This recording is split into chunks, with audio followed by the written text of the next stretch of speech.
ఓంకారజన్య శ్రీవాణీం గణేశాక్షర శోభినీం చతుర్వేదమయీ వందే వేద విజ్ఞాన వేదికా వేద విజ్ఞాన వేదికా.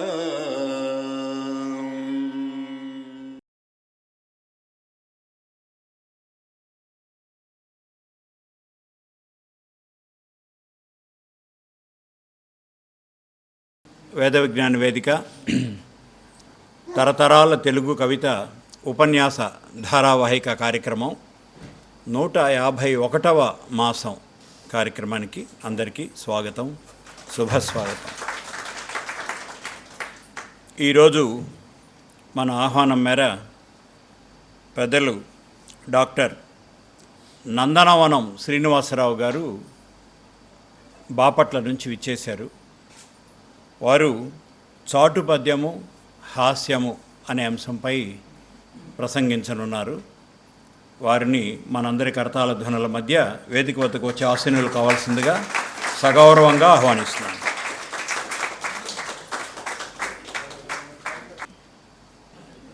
ఉపన్యాసకుల వారి దృష్టికి తీసుకురావడం కోసంగా మన వేదిక గురించి 4 మాటలు. సార్, 2010 మార్చి మాసం నుంచి ఇప్పుడు 2024లో ఉన్నాము. మధ్యలో కొంత సమయం, కొన్ని మాసాలు పాండమిక్ టైంలో, కరోనా సమయంలో కొంత నిర్బంధంగా ఆపేయాల్సి వచ్చింది. ముందు 120 మాసాలు అఖండంగా, అంటే ఒక నెల కూడా మానకుండా జరిపిన తర్వాత, 10వ వార్షికోత్సవం ఘనంగా చేసుకున్న తర్వాత 121వ నెలకి ప్రభుత్వం వారు ఇవన్నీ ఆపేయాలని చెప్పి ఉత్తర్వులు ఇచ్చారు. తర్వాత అప్పటి నుంచి మళ్ళీ కొనసాగుతూ వస్తున్నది. ఇప్పుడు 151వ ఉపన్యాసకులుగా మీరు రావడం మా అందరికీ చాలా సంతోషం. మా వేద విజ్ఞాన వేదిక తరఫున విచ్చేసిన తెలుగు వారందరి తరఫున మీకు మరొకసారి స్వాగతం తెలియజేస్తున్నాం. వారి సత్యమణి గారు కూడా ఇచ్చేశారు. అమ్మ ఎక్కడున్నారు? వారు కూడా ఇచ్చేశారు. మీకు కూడా మా అందరి తరఫున స్వాగతం తెలియజేస్తున్నామమ్మా. ఈరోజు చాటు పద్యము హాస్యము అనే అంశంపై మాట్లాడడానికి గాను వారు అంగీకరించారు. ఇంతకుముందు ఎప్పుడో ఒక 10 ఏళ్ల కిందట వేరే ఉపన్యాసకులు ఇటువంటి విషయం మీదనే మాట్లాడారు. అప్పుడు తెలియక అడిగాం, చాటు పద్యం అంటే ఏందండి, నేరుగా కాకుండా చాటుగా చెప్పేదా, ఇట్లాంటివన్నీ అన్నమాట. సరే, అది చాలా కాలం అయిపోయింది. అందులో అప్పుడు ఉన్న శ్రోతలు, ప్రేక్షకులు అందరూ ఇప్పుడు లేరు, ఎవరో కొంతమందే ఉండుంటారు. వీరు శ్రీనాథుడు, తెనాలి రామకృష్ణ కవి, అలసాని పెద్దన, ఇంకా మరికొందరు కవుల సాహిత్యం తీసుకొని అందులో నుంచి మనకు చెప్పడానికి వారు చెప్తానని చెప్పి అంగీకరించారు. వారు ఇంకో మాట కూడా చెప్పారు, వారే చెప్తారు, కొంత సాహిత్యం లభ్యమైంది కానీ ఎవరు రాశారో తెలియలేదు. అది చాలా అందమైన హాస్యభరితమైన చాటు కవిత్వం, అవన్నీ కూడా తెలియజేస్తానని చెప్పారు. మీలో ఎవరికన్నా తెలుసుంటే మీరు వారితోటి పంచుకోవచ్చు. ఈరోజు మన సభా సంప్రదాయం ప్రకారం నలుగురికి తెలియపరచడం కోసంగా వారిని గురించి 4 మాటలు చెప్పి తర్వాత మనం వారిని సత్కరించుకొని తర్వాత ఉపన్యాస కార్యక్రమంలోకి వెళ్దాం. డాక్టర్ నందనవనం శ్రీనివాసరావు గారు ఎంఏ, ఎంఫిల్, పిహెచ్డి, ఇది కాకుండా ఏదో సిసిటి, నెట్ అంటే తెలుసు, సిసిటి అంటే ఏంటి సార్? అదొక కోర్సు చేశారు. ఓకే, తమిళ. ఓ వండర్ఫుల్. ఇది కాక post doctoral Irish lady literature మీద ఇంకా ఇప్పుడు చేస్తూ దానికి గాను ఒక సంవత్సరం రోజులు సెలవు పెట్టున్నారట. వారు నేర్చుకున్నవి మనకు చెప్తున్నారు ఈరోజు. చాలా చాలా ధన్యవాదాలు సార్. వీరు ఇందాక మన మిత్రులకు చెప్తున్నాను, మీ అందరికీ తెలియపరుస్తున్నాను, మాట్లాడబోయేది తెలుగు సాహిత్యం, చాటు కవిత్వం, అందులో హాస్యం. వీరు గుంటూరులో హిందూ కాలేజీలో most prestigious most popular Hindu కాలేజీలో ఇంగ్లీష్ లెక్చరర్, వారు ఆంగ్ల అధ్యాపకులుగా అక్కడ ఉద్యోగం చేస్తున్నారు. ఆంగ్ల తెలుగు సాహిత్యములలో పలు అంశములపైన, ఆంగ్ల వ్యాకరణంలోని అంశములపైన, కమ్యూనికేషన్ స్కిల్స్ పైన, గురు శిష్య సంబంధాలపైన, ఆధ్యాత్మిక మరియు పురాణ సంబంధ అంశాలపైన ఇప్పటి వరకు 1000కి పైగా ప్రసంగాలు చేసి ఉన్నారు. జాతీయ అంతర్జాతీయ జర్నల్స్లో 15 ఆంగ్ల తెలుగు సంస్కృత కవులపై రాసిన వ్యాసములు ప్రచురితమైనాయి. జాతీయ అంతర్జాతీయ స్థాయి అవార్డులు, పలు ప్రైవేట్ సంస్థల నుండి అవార్డులు కూడా పొంది ఉన్నారు. వివిధ విద్యా, సాహిత్య, సాంస్కృతిక, ఆధ్యాత్మిక సంస్థల నుండి సన్మానాలు, పురస్కారాలు, బిరుదులు 40కి పైగా అందుకున్నారు. 1000 ప్రసంగాలు పూర్తి చేసుకున్న సందర్భంగా వీరి శిష్యులు, వీరి మిత్రులు, సాహితీ కుటుంబీకులు అందరూ కూడా సహస్ర ప్రసంగ పరమేశ్వర అని వారికి బిరుదిచ్చారు. ప్రసంగ భాస్కర అని కూడా ఒక గౌరవంగా వారికి బిరుదు ఇవ్వడం జరిగిందట. ఇవిగాక వారి కుటుంబం గురించి, వారి తండ్రి గారు నందనవనం వెంకట చలపతిరావు గారు, వీరిది బాపట్ల, వీరి నివాసం బాపట్ల. ప్రతిరోజు 55 కిలోమీటర్లు వెళ్ళి గుంటూరులో ఉద్యోగం చేసి సాయంత్రానికి వచ్చేస్తారు. ఇప్పుడు ఇంకా చదువుకుంటున్నారు కనుక సెలవు పెట్టున్నారు. వీరి తల్లిగారి పేరు లీలాకుమారి గారు, 1964లో పుట్టారు. డిగ్రీ వరకు బాపట్లలోనే చదివారు. కృష్ణదేవరాయ విశ్వవిద్యాలయం అనంతపురంలో ఎంఏ చేశారు. యూనివర్సిటీ ఆఫ్ హైదరాబాద్ సెంట్రల్ యూనివర్సిటీలో డాక్టరేట్ చేశారు. ఆ మధ్యలో కృష్ణదేవరాయ యూనివర్సిటీలోనే ఎంఫిల్ కూడా చేశారు. పిహెచ్డి నాగార్జున యూనివర్సిటీలో చేశారు. ఇది వారిని గురించినటువంటి క్లుప్తమైనటువంటి, అతి తక్కువగా జస్ట్ ఒక పేజీలో రాసిచ్చినటువంటి వారి పరిచయం. కార్యక్రమంలో ముందుకు వెళ్ళేదానికి ముందుగా ఈరోజు పెద్దలు సిఎంకే రెడ్డి గారితో పాటు పెరంబూరు నుంచి శర్మ గారు దంపతులు విచ్చేశారు. తండ్రి సమానులు. వారు రావడం మేము పెద్ద, మీరందరూ రావడం మాకు పెద్ద ఆశీస్సుగా భావిస్తున్నాం సార్. అప్పుడప్పుడు ఓపిక చేసుకొని వస్తూ ఉండండి. నందనవనం శ్రీనివాసరావు గారిని సత్కరించుకుందాం. నందనవనం వీరు బాపట్ల, గుంటూరు ఇవన్నీ కూడా ఆంధ్రప్రదేశ్లో రాజధానిగా అనుకుంటూ ఇంక మీద డెవలప్ కాబోతున్న అమరావతికి దగ్గరగా ఉన్న ప్రదేశాలు. అమరావతి అనేది దేవేంద్రుడి నగరం. దేవేంద్రుడి నగరంలో ఉన్నటువంటి ఉద్యానవనం నందనవనం. ఈయన అమరావతి ప్రాంతం నుంచి మన మద్రాసుకు వచ్చినటువంటి నందనవనం రావు గారు, శ్రీనివాసరావు గారు. చాలా బాగుంది. అయితే English lecturer, very passionate in Telugu literature అన్నది మంచి combination sir. We're looking forward to your lecture. మీరు దయచేసి మా సత్కారం స్వీకరించండి. ఈ సత్కార కార్యక్రమంలో డాక్టర్ గారిని, శర్మ గారిని కూడా పాల్గొనవలసిందిగా కోరుతున్నాను.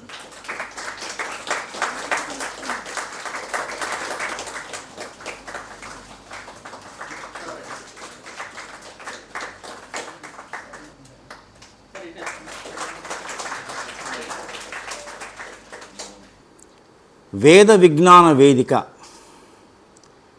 నాలాంటి వారికి ఎంతోమందికి అవకాశాన్ని ఇస్తున్నటువంటి నేను 151వ వాడిని. నాకంటే ముందు చాలామంది ఇక్కడ ప్రసంగించారు. వారందరికీ అలాంటి అవకాశం ఇచ్చినటువంటి వేద విజ్ఞాన వేదిక సభ్యులందరికీ కూడా పేరు పేరున నమస్కరిస్తున్నాను. ఈరోజు అంశము చాటు పద్యము, హాస్యము. హాస్యం అనేటువంటిది ఆశువుగా చెప్పబడేటువంటి చాటువుల్లో అక్కడక్కడ బాగా తొంగి చూస్తుంటుంది. నవ్వించడం యోగమని, నవ్వడం భోగమని, నవ్వలేకపోవడం రోగమని అన్నాడు ఒక ఆయన. మనందరికీ తెలిసిందే, గుర్తుంది. ఎందుకనంటే ఏడిపించడం చాలా సులభం, నవ్వించడం చాలా కష్టం. ఒక ఆంగ్ల కవి అన్నట్లుగా our sweetest songs are those the tell of saddest thoughts అన్నట్లుగా, అలా మనల్ని నవ్వించినటువంటి ప్రతి కవికి మనం అభినందన తెలిపాల్సిందే. ప్రాచీన కానీ అర్వాచీన కానీ తర్వాత కాలంలో వచ్చిన కవులు. హాస్యం ఎలా పుడుతుంది? చలోక్తుల్లో పుడుతుంది. ఒకరినొకరు డామినేట్ చేసుకునేటప్పుడు కూడా హాస్యం పుట్టే అవకాశం ఉంది. అది సున్నితమైనటువంటి హాస్యం అయితే బాగుంటుంది. ఏ వస్తువు మీదైనా, ఏ వ్యక్తి మీదైనా, ఏ ప్రదేశం మీదైనా కానీ హాస్యభరితమైనటువంటి పద్యాలు చెప్పవచ్చు. కవికి ఉన్నటువంటి సామర్థ్యాన్ని బట్టి అలా జరుగుతుంటాయి. పెద్ద సబ్జెక్టే అక్కర్లేదు, చిన్నదాన్ని తీసుకొని కూడా కవి చెప్పవచ్చు. ఇక్కడున్న వారందరికీ ఒకానొకప్పుడు తెలుగుదేశంలో ముక్కు పొడుం గురించి అందరికీ తెలుసు. మన పూర్వీకులు పెద్దవాళ్ళు ఎక్కువగా ముక్కు పొడుం వాడుతుండేవాళ్ళు. ఒక కవి ముక్కు పొడుం మీద పద్యం చెప్పాడు. అదైనా ఆ కవి ఎవరో తెలియ రాలేదు. చాలా పుస్తకాలు చూశాను కానీ ఎక్కడ దొరకలేదు. ఆఖరికి ఒక గొప్ప పుస్తకంలో ఆ వ్రాసినటువంటి ఆయన కూడా ఆ మాట అన్నాడు, రచయిత పేరు లభ్యం కాలేదు అన్నాడు. ఎంత చక్కగా చెప్పాడంటే సంస్కృతం, అన్ని సంస్కృత పదాలే అందులో. అసలు మనం మాట్లాడేదే సంస్కృతం, తెలుగు మొత్తము సంస్కృతమే దాదాపుగా. మీకు తెలియంది ఏం కాదు. మనం ఎవరన్నా భోజనానికి రమ్మంటాం కానీ అన్నానికి రమ్మని పిలవం. ఎందుకంటే అన్నం అంటే తక్కువ పదం అని అనుకుంటాం మనం. అందుకని భోజనానికి రండి అని మర్యాదగా పిలుస్తున్నామని మనం అనుకుని సంతోషపడతాం. భోజనం ఎంత సంస్కృత పదమో అన్నం కూడా అంతే సంస్కృత పదం. అన్నాద్భవంతి భూతాని పర్జన్యాదన్న సంభవ అని. కాబట్టి ఈ రోజున ఆ కవి నస్యం గురించి చెప్తున్నాడు చూడండి. నస్యము శీతమత్తగజనాశన హేతు విచారధీర పంచాస్యము. ఎంత చక్కటి సమాసము చూడండి. నస్యము శీతమత్తగజహే నాశన హేతు విచారధీర పంచాస్యము. సుప్తిరోగ నిబిడాంధతమః పటలార్కబింబ సాదృశ్యము. సామాన్యమైనది కాదు నస్యం అంటే. నస్యము వశ్యకరం అన్నారు. ఈ కవి ఏకంగా పద్యమే చెబుతున్నాడు. ఏమండి, జలుబు చేసినటువంటి వ్యక్తికి జలుబు అనేటువంటిది ఒక రకమైనటువంటి విచారం అనేటువంటి రోగం. జలుబుకి మాత్రలు మందులు వాడితే వారం రోజులు, వాడకపోతే 7 రోజులని ఒక సామెతలో ఒక అందరికీ తెలిసింది. మనం ఇవాళంతా నవ్వు మీదనే పోదామండి. ఎందుకంటే హాస్యమే మెయిన్ ఇక్కడ ఇంపార్టెంట్. వేరే జోలికి నేను పోదలుచుకోలేదు. దయచేసి మీరు నాకు అనుమతిస్తారని కూడా ఆశిస్తున్నాను, పెద్దలు అందరూ కూడా. హాస్యం మీదనే పోదాం. కాబట్టి అలాంటి శీతమత్త గజం, జలుబు అనేటువంటి, శీత అంటే ఇక్కడ జలుబు అనేది తీసుకుందాం మనం. దానికి మదించినటువంటి ఆ గజానికి పులి ఏదైనా ఉన్నదా అంటే అది నస్యమే. బాగా జలుబు చేసిన వాడికి నస్యం పీలుస్తుంటే దాన్ని మించింది లేదు. ఎందుకంటే మన తెలుగు వాళ్ళు ఏదైనా చెప్పగలిగినటువంటి సామర్థ్యం కలిగినటువంటి వాళ్ళు. 24,000 శ్లోకాలు ఉన్న రామాయణాన్ని ఒకే శ్లోకంలో చెప్పాడు ఒక మహానుభావుడు. ఆదౌ రామ తపోవనాది గమనం హత్వాం మృగం కాంచనం వైదేహీ హరణం జటాయుమరణం సుగ్రీవ సంభాషణం వాలికి నిగ్రహణం సముద్రతరణం లంకాపురి దహనం పశ్చిద్రామణ కుంభకర్ణ హననం ఏతద్ది రామాయణం. ఇదే రామాయణం అంటే అన్నాడు. మన తెలుగు వాళ్ళు లేచి ఒక శ్లోకం ఎందుకు నాయనా, కట్టే కొట్టే తెచ్చి అన్నాడు. ఒకటే మాట. 3 మాటల్లో రామాయణాన్ని, 24,000 శ్లోకాలున్న రామాయణాన్ని 3 మాటల్లో చెప్పారంటే మన తెలుగు వాళ్ళు ఎంత గొప్పవాడు అనేటువంటిది తెలుసుకో. అంటే హాస్యప్రదమైనటువంటి విషయాలు మాట్లాడుకుంటున్నాం. కాబట్టి శీతమత్త గజానికి దాన్ని నాశనం చేసేటువంటి పూలి ఏదైనా ఉందా అంటే నశ్యమే. అలానే బలహీనతతో బాధపడుతున్నటువంటి వాడికి ఉత్సాహం కలగాలంటే ఒక్క రవ నశ్యం పీలిస్తే చాలు, నరనరాలన్నీ కూడా ఒక్కసారి యాక్టివేట్ అవుతాయి అన్నమాట. అంత చక్కగా చెప్పాడు చూడండి. సుప్తిరోగ నిబిడాంధతమ పటలార్కబింబ సాదృశ్యము. సుప్తిరోగాన్ని చీకటితో పోలిస్తే ఆ చీకటిని ఛేదించేది ఏదన్నా ఉన్నదా అంటే అర్కము. అర్కబింబం అంటే సూర్యబింబము. ఆ చీకటి పాలటి సూర్యబింబం ఏదిరా అంటే నశ్యమే. బాగా పండితులకి ఒక లక్షణం ఉంది, మీ అందరికీ తెలుసు. పండితులు ఎక్కువగా నశ్యం పీలుస్తుంటారు. అది ఒక క్వాలిఫికేషన్.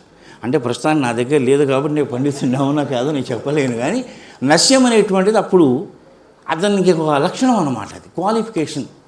నస్యం పిలుస్తున్నాడంటే ఆ గౌరవం ఉండేది. చూడండి సంస్కృతి తెలుగు వాళ్ళు చక్కటి వేదశాస్త్రచయ దీప్త సుపండిత వాగ్విచిత్ర సారస్యము. ఎంత పెద్ద సమాసమో చూడండి.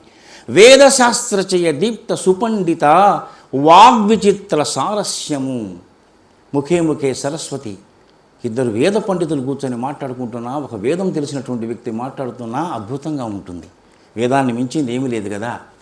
అలాంటి పండితుడికి ఏమిటయ్యా అతనిలో క్వాలిఫికేషన్ ఏంటంటే నశ్యము. ఇన్ని చెప్పి చివరిలో చాలా చక్కగా చెప్పాడు. మహారాజును సైతం వశపరుచుకునేటువంటి వాళ్ళు ఎవరన్నా ఉంటే వాళ్ళ వల్ల కూడా కాదయ్యా, రాజుని పొగుడుతుంటారు, మనందరికీ తెలిసిందే, డబ్బుల కోసమను, అగ్రహారాల కోసమను, దేనికోసమను. అలాంటి వాళ్ళు కూడా రాజుని వశ్యపరుచుకునేటువంటి మహారాణి ఎవరన్నా ఉన్నా, మహాకవులు ఉన్నా, వాళ్ళ వల్ల కూడా కాదట నశ్యం గొప్పతనం చెప్పడం అన్నాడు చివరిలో ఒకటే ఒక మాట. రాజవశ్యకర మహిరాన్మణికైన నుతింప శక్యమే. వాళ్ళ వల్ల కూడా అవుతుందా ఈ ముక్కుపొడం గురించి చెప్పడము అన్నాడు. అంటే ముక్కుపొడం మీద ఎంత అధ్యయనం చేశాడో చూడండి. ఇక మనలో మనం దుస్తుల్ని రజకులకు వేస్తాం మనం సహజంగా. వాళ్ళు ఏం చేస్తారంటే ఉతికి ఆరేసి తీసుకొస్తుంటారు శుభ్రం చేసి. అనాదిగా మనం తెమ్మన్నప్పుడు వాళ్ళు తేలేకపోవడం ఇవి జరుగుతుంటాయి. మేము 6 గుడ్డలు వేసామంటే 4 గుడ్డలు లేని పొరపాటున జరగడం, మనం లెక్క తప్పుపోవడం, ఇలాంటి వాళ్ళతో మనకు జగడాలు వస్తుంటాయి. ఈ జగడాల మీద ఇది పెద్ద టాపిక్ ఏం కాదు, కానీ ఒక కవి అద్భుతంగా చెప్పాడు. చిన్నదాన్ని తీసుకొని మనల్ని నవ్వించడానికి ఆయన ఎంత కష్టపడ్డాడో మనకు అర్థమవుతుంది. శివుడు ఎందుకు తోలు గొప్పుకుంటున్నాడు మనం ఎవరూ ఆలోచించాలా. మనం ఏం ఆలోచిస్తామంటే శివుడు ఎందుకు తోలు గొప్పుకుంటున్నాడో మనందరికీ తెలుసు. ఆ రాక్షసుడు చివరి కోరిక మీద చేశాడు. విష్ణుమూర్తి ఎప్పుడు పట్టు పీతాంబరాలే కట్టుకుంటున్నాడు. సరే, కాశీలో కాలభైరవ స్వామి ఉన్నాడు, దిగంబర స్వామి, దండం పెట్టి అంతవరకే మనం, అంతకుమించి ఒక అంగుళం కూడా మనం పోము. ఆ కవి ఎంత గొప్పగా చెప్పాడో చూడండి. చాకివానితోడ జగడాలు పడలేక. ఇందాక చెప్పుకున్నాం కదా, సోమవారం దేవా మేము స్కూల్కి వెళ్ళాలయ్యా, పిల్లలకు బట్టలు ఇవన్నీ ఆలస్యం అవుతుంటాయి. సోమవారం తేరు, మంగళవారం తెస్తారు, వాళ్ళకి మధ్య మనకు కాసేపు వాగ్వివాదాలు జరుగుతుంటాయి. చాకివానితోడ జగడాలు పడలేక సిరిగలాడు పట్టు చీరగట్టే. ఎంత గొప్పగా చెప్పాడు చూడండి. సిరిగలాడు అంటే సిరి కలిగినటువంటి వ్యక్తి. సిరికి ఎవరంటే విష్ణుమూర్తి.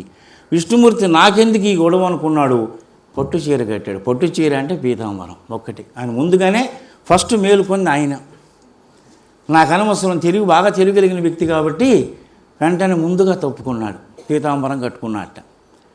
శివుడు తోలుగప్పే. నెక్స్ట్ రేల్ ఎవరండి, శివుడు తోలు కప్పుకున్నాడు. ఈ సమస్య నుంచి ఆయన బయటపడ్డాడు. అసలు పీతాంబరం కప్పుకున్నాడు ఆయన, ఈయన తోలు కప్పుకున్నాడు. అసలు ఈ రెండు కూడా అనవసరం, ఎప్పుడైనా ఉతకాల్సి వస్తాయేమో అని చెప్పి భైరవుడు ఇంకా ఒక స్టెప్ ముందుకేసి సీయని మదిరోసి భైరవుండు చీర పారవేసే. భైరవుడు కంప్లీట్గా చీర వేసిరేసాడు. చీర అంటే వస్త్రం అని అర్థం మనం తీసుకోవాలి. ఎంత గొప్పగా ఆలోచించారు. వాళ్ళకి ఇవ్వాలి, ఒక్కొక్క పద్యానికి ఒక్కొక్క పిహెచ్డి ఇవ్వాలి. నేను చాలా ప్రసంగాల్లో చెప్తుంటాను, వాళ్ళు ప్రకృతిని చదివారు. వాళ్ళు ఒక హాస్యం పండించడం అంటే సామాన్యమైన అంశం కాదు. ఇంకా శివుడు ఎక్కడుంటాడు అంటే వెండి కొండ. సూర్యచంద్రులు ఎక్కడుంటున్నారు, ఆకాశంలో ఉంటున్నారు. విష్ణుమూర్తి ఎక్కడుంటున్నాడు, శేషపాన్ప మీద ఉంటున్నాడు. ఏమిటి రీజను, కారణం ఏంటి మనం ఆలోచించాలి. మనకు తెలిసింది ఏంటంటే పాలకడైల్లో ఉంటున్నాడు స్వామి. పాలకడైలు అంటే లక్ష్మమ్మ వారు జన్మించింది కాబట్టి, లక్ష్మమ్మ వారి నివాస స్థానం కాబట్టి అక్కడే ఉంటున్నాడు అని మనం అనుకుంటున్నాం. హిమవంతుడు కూతురు కాబట్టి ఆమె పార్వతీదేవి శివుడు అక్కడ ఉంటున్నాడు అని. అంతవరకు వెళ్ళింది మన ఆలోచన. కవి ఒక అడుగు ముందుకేశాడు. ఎందుకండి వాళ్ళందరూ అక్కడే ఉంటున్నారు? కారణం ఏంటి చూడండి. శివుడు అద్రిని శయనించుట, అద్రి అంటే కొండ. శివుడు అద్రిని శయనించుట, రవిచంద్రులు మింటనుంట. మింట అంటే ఆకాశం. రవిచంద్రులు ఎక్కడుంటున్నారు? ఆకాశంలో ఉంటున్నారు. రాజీవాక్షుండవితరమును శేషునిపై పవళించుట. ఎందుకండి? నల్లి బాధ పడలేక సుమీ. ఇప్పుడు జనరేషన్కి నల్లి అంటూ తెలియదు. ఎందుకంటే అన్ని డబల్ కార్డ్స్ రకరకాలు వస్తున్నాయి. నులక మంచం, ఆ రోజుల్లో మొనగాడు ఎవడంటే నులక మంచం అలిన వాడే మొనగాడు. వాడికి దండేసి దండం పెట్టేవాళ్ళు. వాడిని గొప్పగా, ఎందుకంటే నులక మంచం అలడం అంటే సామాన్యమైన అంశం కాదు. పల్లెటూళ్ళల్లో ఫేమస్ అవి. మరి వాటిని ఆశ్రయించుకుని బతికేవి ఏంటంటే నల్లులు అన్నమాట. కాబట్టి తెలియగలిగినటువంటి దేవుళ్ళందరూ కూడా మనకంటే మనలాంటి వాళ్ళు కాదు, వాళ్ళు తెలియగలవాళ్ళు. కాబట్టి నల్లి బాధ నుంచి తప్పించుకోవడం కోసం శివుడు అద్రిని శయనించుట, రవిచంద్రులు మింటనుంట, రాజీవాక్షుండవితరమును శేషునిపై బవళించుట, నల్లి బాధపడలేక సుమీ.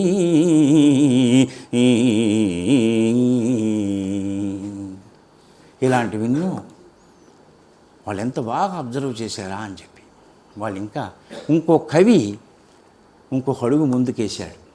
ఏమండి, చాలా తెలివిగా చెప్పాడు ఆయన. విష్ణుమూర్తి,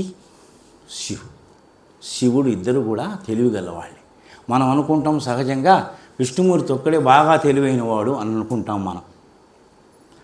విష్ణుమూర్తి ఎంత తెలివైనవాడో శివుడు కూడా అంత తెలివైనవాడని ఈ పద్యంలో ఆయన పద్యం అంటే ఆయన ఎట్లా చెప్పాడంటే, విష్ణుమూర్తి ఎక్కడ ఉంటున్నాడయ్యా? పాలకడలిలో శేషుని మీద, అంటే పాలకడలిలో ఉంటున్నాడు. పాలకడలి ఎవరిల్లు? విష్ణుమూర్తి గారి యొక్క మామగారి ఇల్లు. మామగారి ఇంట్లో ఎంత సేఫ్టీ ఉందనేటువంటి గ్రహించాడు కాబట్టి విష్ణుమూర్తి అక్కడే ఉంటున్నాడు అన్నాడు. ఒక్కటే ఒక్క మాట. మర్యాదలు జరుగుతాయని తెలుసుకున్నాడు కాబట్టి విష్ణుమూర్తి అక్కడే ఉంటున్నాడు. శివుడు ఎక్కడ ఉంటున్నాడు? అంతే, విష్ణుమూర్తిని చూసి నేర్చుకున్నాడు, లేక ఆయనకే కలిగిందో ఆయన కూడా మామగారి దగ్గరే ఉంటున్నాడు. ఎవర్రా ఉండదంటే మనమే. కవి ఒక స్టెప్ దాటి ముందుకెళ్ళి వాళ్ళ మాటలు తను అనుకున్నటువంటి ఆలోచనని అంత గొప్పగా చెప్పారు. ఇది ఇట్లా ఉంటే ఒక కవి బాగా దరిద్రావస్థలో ఉన్నాడు, దీనావస్థలో ఉన్నాడు. రాజుగారిని ఆశ్రయించడానికి వచ్చాడు. ఎందుకంటే పక్షిణాం బలం ఆకాశం అన్నారు. పక్షులకు ఏదిరా అంటే బలం ఆకాశం. ఆకాశం లేకపోతే పక్షి ఎగిరేది ఎక్కడ? ఇంకా పక్షిణాం బలం ఆకాశం, మత్స్యానాం ఉదకం బలం. చేపలకు బలం ఏదిరా అంటే ఉదకం, నీరు. నీరు లేకపోతే చేపలు ఎక్కడ ఉంటాయి? పక్షిణాం బలం ఆకాశం, మత్స్యానాం ఉదకం బలం. మరి దుర్బలస్య బలం రాజా, బలం లేని వాడికి బలం ఎవరయ్యా అంటే రాజుగారి. కాబట్టి ఆర్థికంగా దెబ్బతిన్నటువంటి ఈ బ్రాహ్మణుడు రాజుగారి దగ్గరికి వెళ్ళాడు. వెళితే రాజుగారు చూసి, నువ్వు చూడ్డానికి చాలా పండితుడిలాగా ఉన్నావు, ఏంటి దీనావస్థ ఏమిటి, నీ చేతిలో భిక్షాపాత్ర ఏమిటి అన్నాడు. అయ్యా ఇది నేను దెబ్బతిన్నాను అని చెప్పడం ఒక ఎత్తు అయితే, ఎంత గొప్పగా చెప్పాడో చూడండి. తన బాధని హాస్యాన్ని జోడించి చెప్పాడు. అది అద్భుతమైనటువంటి పద్యం అన్నమాట. కిరాతార్జునీయంలో అంశం తీసుకొని అర్జునుడు పాశుపతాస్త్రం కోసం ప్రయత్నిస్తుంటే శివుడు పరీక్ష పెట్టినప్పుడు అన్ని అస్త్రాలు ఎగిరిపోతున్నాయి, మాయమైపోతున్నాయి అర్జునుడి చేతిలో. అర్జునుడికి కోపం వచ్చింది. గాంధీవం తీసుకొని శివుడి నెత్తి మీద మోపాడు. ఒక్కసారి మోదాడు. అక్కడ వరకు బాగుంది.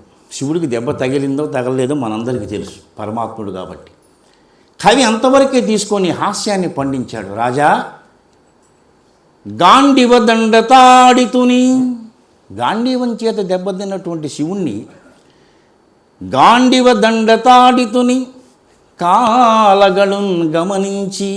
తెలివిగల వాళ్ళు ఉంటారు, శివుడి దగ్గర ఉన్న వాళ్ళందరూ తెలివిగల వాళ్ళే. గాండివ దండతాడితుని కాలగళం గమనించి, కాలగళం అంటే నల్లని కంఠము కలిగినటువంటి శివుని గమనించి, నెత్తిపై నుండిన గంగ మహోదది చేరెను. ఓ రాజా, శివుడి మీద ఎప్పుడైతే గాండివం పడిందో నెత్తి మీద, గంగ అనుకుందట ఇక్కడ ఉండడం మంచిది కాదు, ఇది చాలా గొప్ప ప్రదేశం అనుకో, నేను వచ్చాను ఇక్కడికి, శివుడికే దిక్కు లేకపోతే నా పరిస్థితి ఏంటి అనుకుందో ఏమో, మహోదదికి వెళ్ళిపోయిందట. మహోదది అంటే సముద్రం. గంగ ఏ నది అయినా ఎక్కడికి పోతుందండి? నదీనాం సాగరో గతి. ఎంత గొప్పగా దాన్ని చమత్కరించాడు. హరి కవి అంటే రవిగాంచని చోటు కవిగాంచునన్న కారణం అదేనమాట. నెత్తిపై నుండిన గంగ మహోదది చేరెను, వాసుకి ధరాశ్రయుడయ్యను. వాసుకి మెడలో ఉన్నటువంటి వాసుకి భూమిలోకి వెళ్ళిపోయేట. ఏ పామైనా ఎక్కడికి పోతుంది? బొరియలోకి కదా పోయింది. దాన్ని ఎంత చక్కగా చమత్కరించాడు కవి చూడండి. వాసుకి ధరాశ్రయుడయ్యను, చంద్రుడు ఆకాశం బండగా గోరెను. చంద్రుడట ఆకాశంలోకి వెళ్ళిపోయాట. ఇక్కడ ఉండడం శ్రేయస్కరం కాదని. చంద్రుడు ఉండేది ఎక్కడా? ఆకాశంలోని. ఆకాశంలో చంద్రుడు ఎందుకున్నాడా అన్నానికి ఎంత చమత్కారంగా చెప్పాడు. మూడింటిని చెప్పాడు. గంగ సముద్రానికి వెళ్ళిపోయిందట, సముద్రంలో కలవడానికి వెళ్ళిపోయిందట. వాసుకేమో నేలలోకి వెళ్ళిపోయింది. ఇక చంద్రుడు ఆకాశం మండగా గోరెను. మరి శివుడి దగ్గర ఉన్నటువంటి జగత్పతిత్వము ఉద్దండత నిన్ను చేరెను. ఎంత గొప్పగా చెప్పాడు చూడండి. ఓ రాజా, శివుడి దగ్గర ఉండేటువంటి జగత్పతిత్వము, జగత్తుని పరిపాలించేటువంటి శక్తి మొత్తం నీ దగ్గరకు వచ్చేసింది రాజా. అంటే రాజు దేవుడు సహజంగా నారాయణ అంశలేందే రాజు కాలేడు అంటారు. కాబట్టి నీ దగ్గరకు వచ్చేసేసింది. గంగేమో అక్కడికి వెళ్ళిపోయింది, చంద్రుడు అక్కడికి వెళ్ళిపోయాడు, వాసుకి వెళ్ళిపోయింది. ఆయన దగ్గర ఉన్న శక్తి మొత్తం నీకు వచ్చేసింది. ఆయన చేతిలో ఉన్న భిక్షా పాత్ర నాకు వచ్చింది అన్నాడు ఒకటే మాట. చివరికి వచ్చేటప్పటికి తన చేతిలో భిక్షా పాత్రని ఉందని చెప్పడానికి ఎంత గొప్పగా చెప్పాడో చూడండి. అది కూడా గొప్ప ఆర్టే. ఎందుకనంటే గుడ్డ జాడింపు, కూర తాలింపు, మాట లాలింపు అన్నారు. ఈ మూడు మానవ జీవితానికి చాలా అవసరం. గుడ్డ జాడింపు, సబ్బు తెగబూసానంటే లాభం లేదు, జాడించాల్సిందే కదా. కూర ఎంత చేస్తే ప్రయోజనం ఉందో తాలింపు లేనిది. మాట లాలింపు, మాట్లాడుతుంటే అది ఎదుటివాడికి అంతూ బాగుండాలి అట్లా. కాబట్టి వాసుకి ధరాశ్రయుడయ్యను, జగత్పతిత్వము ఉద్దండత నిన్ను చేరినది, దాత కపాలము నన్ను చేరిడిన్. అందరికీ ఇచ్చేటువంటి మహానుభావుడి యొక్క చేతిలో ఉన్నటువంటి కపాలం భిక్షాపాత్ర నా దగ్గరకు వచ్చిందయ్యా అన్నాడు. రాజుగారు పొంగిపోయి, ఆహా, దరిద్రం అయితే వచ్చింది కానీ నీలో సాహిత్యం పోలేదు, ఆ దరిద్రం నీ పాండిత్యాన్ని దెబ్బతీయలేకపోయింది, శభాష్ అన్నాడు. ఆ కవికి జీవితాంతం హాయిగా బతకడానికి ఎంత ధనం కావాలో అంత ధనాన్ని ఇచ్చి పంపించాట. అంటే ఇది జరిగిందా జరగలేదా ఇవన్నీ కాసేపు పక్కన పెడదాం. మాటకు మాట చక్కగా చమత్కారంలోనే ఒకడు పరిగెత్తుకుంటూ వస్తున్నాడు ముందు వెళ్తున్న ముగ్గురిని కలవడం కోసం. నలుగురు స్నేహితులు ఎందుకు ఆలస్యమైంది? వాడు పరిగెత్తుకుంటూ రొప్పుకుంటూ వచ్చి ముగ్గురి దగ్గరకు వస్తే అందులో ఒక తుంటరి వాడు, ఎందుకురా దున్నలా రొప్పుతున్నావు అన్నాడు. వాడు మనకైతే వెంటనే కోపం వస్తుంది. చమత్కారం తెలిసినవాడు, హాస్యం తెలిసినవాడు, ఎట్లా దెబ్బ కొట్టాలో తెలిసినవాడు మాటలతో కొడతాడు. ఏమన్నాడు వాడు? ఎందుకురా దున్నలా రొప్పుతున్నావు అంటే, ఏం లేదురా మందలో కలవడానికి అన్నాడు. అంటే ఆ ముగ్గురు ఏమైపోయారు? వీడొక్కడే దున్నయ్యాడు, ఆ ముగ్గురిని దున్నలో అనకుండా మందలో కలిసిపోవడానికి అన్నాడు. ఒక్కటే మాట. అది ఎంత గొప్పగా అన్నాడో చూడండి. అని ఈరోజు ప్రధాన అంశం ఏంటంటే కేవలం మనం హాస్యం. మన మధు గారు, ఆ రెడ్డి గారు మనకిచ్చిన అవకాశాన్ని సద్వినియోగం చేసుకోవడం కోసం కాసేపు నవ్వుకుంటే మంచిదని. కాబట్టి గొప్ప ఇది జరిగిందా అనేటువంటి మనకు అనవసరం. ఆ జరిగినటువంటి అంశాన్ని వర్ణించిన తీరు చూద్దాం అన్నమాట. ఇక చూడండి, చాటువులు ఎట్లా ఉంటాయంటే, సభ నిండుగా ఉంది. కృష్ణదేవరాయలు గారి సభ మీ అందరికీ తెలిసిందే, భువన విజయం, అష్టదిగ్గజాలు ఉన్నారు. ఎందుకనో ఆ రోజున తెనాలి రామకృష్ణుడు ఆలస్యంగా వచ్చాడు. కృష్ణదేవరాయలు గారి దగ్గర కూడా కొద్దిగా చమత్కారం ఉంది. ఎందుకంటే కవులు సావాసం 6 నెలలు సావాసం చేస్తే వాళ్ళు వాళ్ళు అవుతారని తెలుగులో అద్భుతమైన సామెత ఒకటి ఉన్నది. మరి ఆ సావాస దోషం అట్లాంటిది. ఆలస్యంగా వచ్చిన రామకృష్ణ కవిని చూసి కృష్ణదేవరాయలు గారు అన్నాడు, ఎంత చురక వేశాడు, ఒక చురక. పొగిడినట్టు ఉంది, తిట్టినట్టు ఉంది, తిట్టినట్టు ఉంది, పొగిడినట్టు ఉంది. కవి వృషభులు ఆలస్యముగా యతించినారే అన్నట్ట. వృషభ అనే శబ్దానికి 2 అర్థాలు ఉన్నాయి. శ్రేష్టమైన వృషభ అనే శబ్దానికి విశ్వసహస్రనామంలో కూడా వస్తుంది వృషభ అనే శబ్దం. వృషభ అంటే శ్రేష్టమైన అని, ఇంకో అర్థం ఎద్దు అని. ఒక యుద్ధ ఊరంతా తిరిగి ఎక్కడిని ఇప్పుడు ఆలస్యంగా వచ్చేవే అని ఆయన ఉద్దేశం. అది పైకి మాత్రమే ఏంటి వృషభ అంటే కవి శ్రేష్ఠ అన్నట్లుగా. అయితే అనిపించుకున్నది ఎవరు? తెనాలి రామకృష్ణుడు. సామాన్యుడు కాదు కదా ఆయన. వికట కవి, కాళికామ్మ వారి యొక్క వరప్రసాదుడు ఆయన అంతకన్నా తెలివిగలవాడు కాబట్టి ఏమాత్రము కోపించుకోకుండా ఓరి యుద్ధ ఊరంతా తిరిగి వచ్చావేరా అన్నట్లుగా ఆయన అంటే అద్భుతంగా ఆయన ఏమన్నాడంటే అంతే.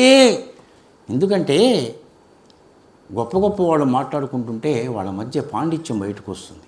ఈయన వెంటనే తెనాలి రామకృష్ణుడు ఏమాత్రము కోపం తెచ్చుకోకుండా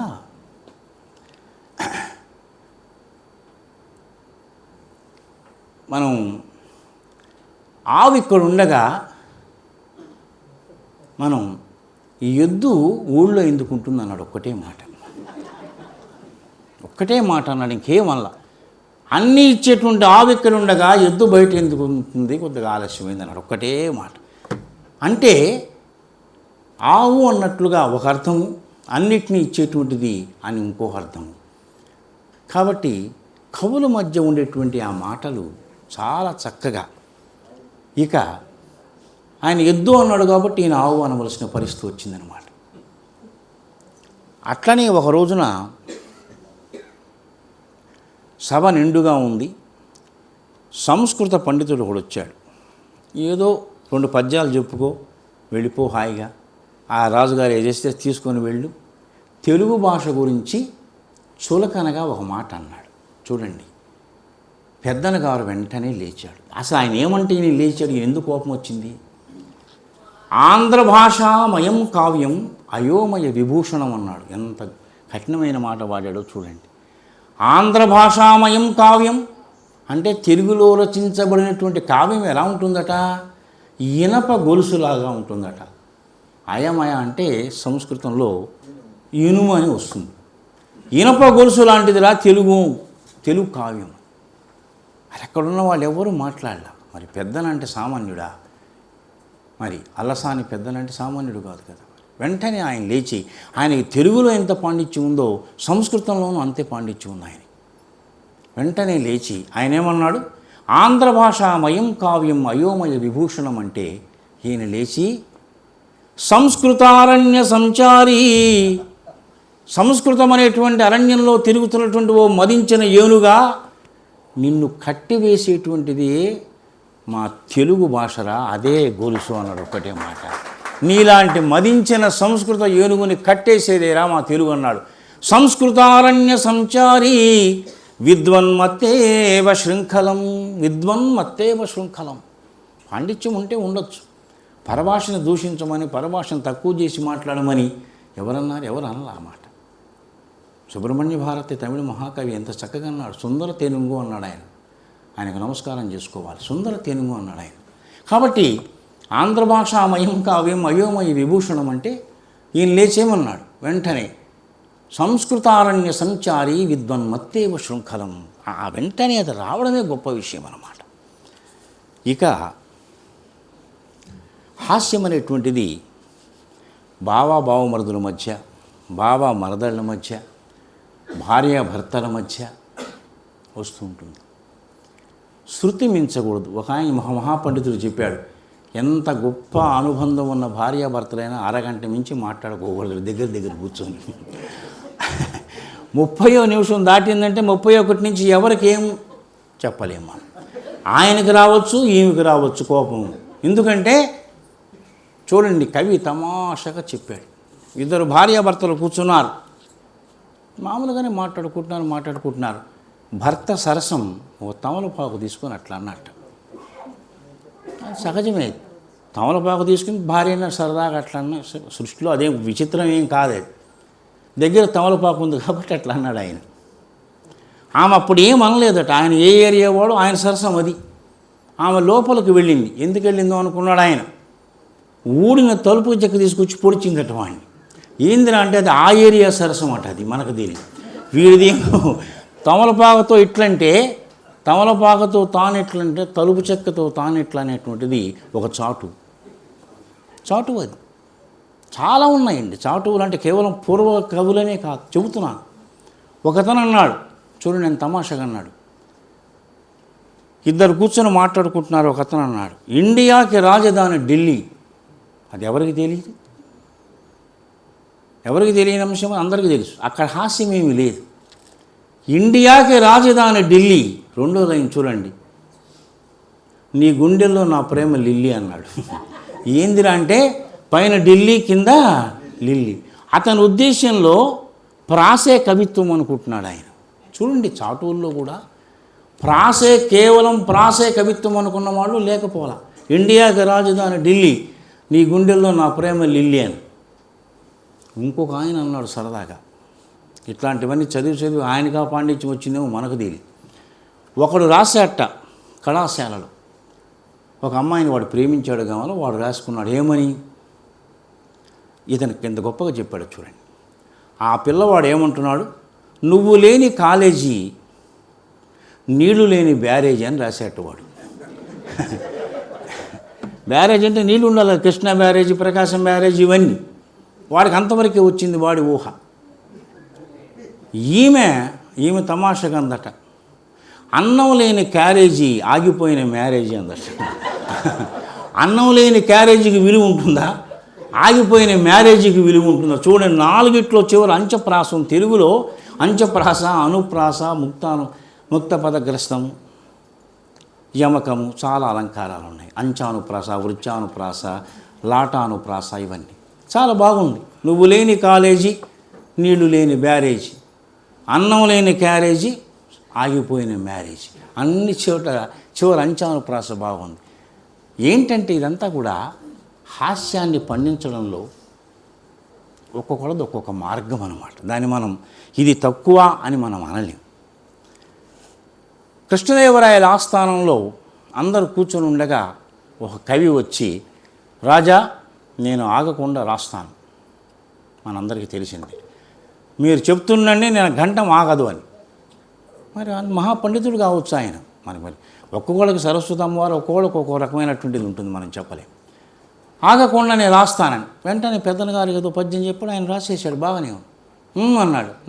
నెక్స్ట్ ఆయన చెబితేనే ఒక నిమిషంలో రాష్ట్రపతులు పరిస్థితి, మామూలు పరిస్థితి ఏంటి? అలసాని పెద్దనాడు సామాన్యుడు కాదు కదా. మరి వెంటనే అలాంటి వాళ్ళకి సమాధానం మనవాడు ఉండనే ఉన్నాడు కదా, తెనాలి రామకృష్ణుడు. వెంటనే లేచి, అయ్యా ఆగండి, బాబా. అసలు ఫస్టే చివరిదాకా కాదు, ఫస్టే దెబ్బ కొట్టాడు ఆయన. సామాన్యుడు కాదు. మరి కాళికమ్మ వారి సామాన్యుల ఆ తల్లి యొక్క దయతో ఆయనకు అంత విద్య వచ్చింది. ట్రూవట బాబా తలపై పువ్వట జాబిల్లి, వల్వ బూచట చేదే బువ్వట, చేదే బువ్వట, చూడగన్ ఉళులు కవ్వట, అరయంగ నట్టి శివునకు హరునకు జేజే. అంత బాగానే ఉంది. హరుడంటే ఆయనకి తెలియలేని ఆయనకి తెలియదా? ఎక్కడ ఆయన త్రువ్వట వావా అన్నప్పుడు త్రువ్వట అని రాయడం ఆయన వల్ల కాద. త్రువ్వట అంటే వాహనము, బావా అంటే ఎద్దు అని అర్థం. ఎద్దు వాహనము కాగలిగిన వాడు. త్రువ్వట బాబా తలపై పువ్వట జాబిల్లి. ఎంత కమ్మటి కవిత్వం అండి అది. కవిత్వం అంటే అది. కాబట్టి హాస్యం పండించిన వల్వ బూచట. ఏం కప్పుకుంటాడు ఆయన? అందరికీ తెలుసు, తోలు కప్పుకుంటాడు. చేదే బువ్వట, విషమే కదా ఆయన తాగింది కాబట్టి చేదే బువ్వట. చూడగన్ ఉళులు కవ్వట, అరయంగ నట్టి హరునకు జేజే. అలాంటి హరులకు హరిశ్చయితే మహోదదో అన్నారు. కాబట్టి హరుడు యొక్క తిండి వేషము అన్నీ చక్కగా చెప్పేటువంటి పద్యము ఆయన రాయలేకపోయాడు. కాబట్టి ఏ కవిలో ఏది దాగి ఉందో, ఇక ఇందాక చెప్పాను, భార్యాభర్తలు మధ్యన సరదాగా ఒక అంశం జరిగింది. కొంతమంది అంటారు భార్యాభర్తల మధ్య జరగలేదు, ఒకడు వేశ్య దగ్గరికి వెళ్ళినప్పుడు ఆ వేశ్య పండితురాలు తగ్గ సమాధానం చెప్పింది అని ఒక వెర్షన్ ఉన్నది. భార్యాభర్తలు ఇద్దరు అని చెప్పి ఇంకొక వెర్షన్ ఉంది. ఏదేమైనప్పటికీ కూడా భర్త చాలా చూడండి ఏమన్నాడు అంటే, ఇద్దరు అరుచుకున్నారు, కాసేపు భార్యాభర్తల మధ్య ఎలా ఉంటుంది గోల, ఎలా ఉండాలి కూడా తగులాట అంటే సంస్కృతంలో చెప్పారు. మేకల యుద్ధంలాగా ఉండాలట. అజాయుద్ధే ఋషిశ్రార్థే ప్రభాతే మేఘడంబరే దంపత్యోహ కలహే చేవ బహ్వారంబా లఘు క్రియా. అంటే ఇద్దరు మొదట్లో భయంకరంగా మేకల్లాగా అరుచుకుంటారట. ఫస్ట్ బేగరం ఏదో జరగబోతున్నట్టు ఏమీ జరగదు, వెంటనే కొద్దిగా వ్యవధిలోనే తగ్గిపోతాయట మేఘాలు. పొద్దున పూట మేఘాలు కూడా విపరీతంగా ఉంటే సాయంత్రానికి తగ్గిపోతాయట. కాబట్టి అలా ఉండాలి అని చెప్పాడు. అంత ఎందుకురా మన తెలుగువాడు తమాషాగా ఒక్క మాట చెప్పాడు. ఆలుమొగల మధ్య తగాద ఎలా ఉండాలంటే అద్దం మీద ఆవగింజ అన్నాడు. ఒక్కటే మాట సింపుల్గా చెప్పాడు. అద్దం మీద ఆవగింజ నిలవదు కదా ఎక్కువసేపు, అలా నిలిస్తే వీళ్ళిద్దరి మధ్య ఎక్కువ అలా అని కోపం నిలిస్తే ఇంకా కౌపరాలు ఏముంది, సృష్టి ఏమున్నది. సరే, ఇద్దరు అరుచుకున్నారు, పలుక్కోవాలి కాసేపు. ఇద్దరూ పండితులే, అది గుర్తుపెట్టుకోవాలి మనం. ఇద్దరూ పండితులే. ముందు భర్త పలకరిస్తున్నాడు భార్యని. ఏమంటున్నాడు, ఇంత చక్కగా చెప్పాడు. ఓ సున్నం తీసుకురా సుందరాంగి అన్నాడు. అంటే ముందు చాలా ఉందిలేండి పద్యం, అది కూడా చెప్తాను. చివరి మాట ఏంటంటే, సున్నము ఇంచుగా తేగదే సన్ను తాంగి సుందరాంగి అన్నాడు. అబ్బో పొంగిపోయింది ఆమె. తగులాడుకున్నా కానీ నా మగుడు ఇంత మాట నన్ను అన్నాడు, సుందరాంగి అన్నాడు, సన్ను తాంగి అన్నాడు. కాబట్టి అని ఒక్క నిమిషం ఆగింది, ఏమన్నాడు. ఎందుకంటే చదువు పెద్దగా లేని ఆమె అయితే అంత ఆలోచించేది కాదు, పొంగిపోయేది. ఆ పొంగిపోయే మూడులోనే ఉండుండేది ఆమె. ఆమె చదువుకున్నది బాగా, కవిత్వం వచ్చు, పాండిత్యం రెండు ఉన్నాయి ఆమె దగ్గర. ఏమన్నాడా ఒక్క నిమిషం ఆలోచించింది, చూద్దాం. ఏమన్నాడు, పర్వత శ్రేష్ఠ పుత్రికా పతి విరోధి. గొప్ప సమాసం వాడాడు, అర్థం కాని సమాసం, మామూలుడికి అర్థం కాదు. పర్వత శ్రేష్ఠ పుత్రిక, పర్వతాల్లో శ్రేష్టమైనది ఏదిరా అంటే హిమాలయం. హిమాలయం అంటే హిమవంతుడు కూతురు ఎవరు, పార్వతీదేవి. పార్వతీదేవి పతి ఎవరు, శివుడు. శివుడికి విరోధి ఎవరు, మన్మధుడు. కాబట్టి మొదట్లో ఆయన మొత్తం ఎవరి గురించి చెప్పిందిరా, చిట్ట చివరి అంటే మన్మధుడు.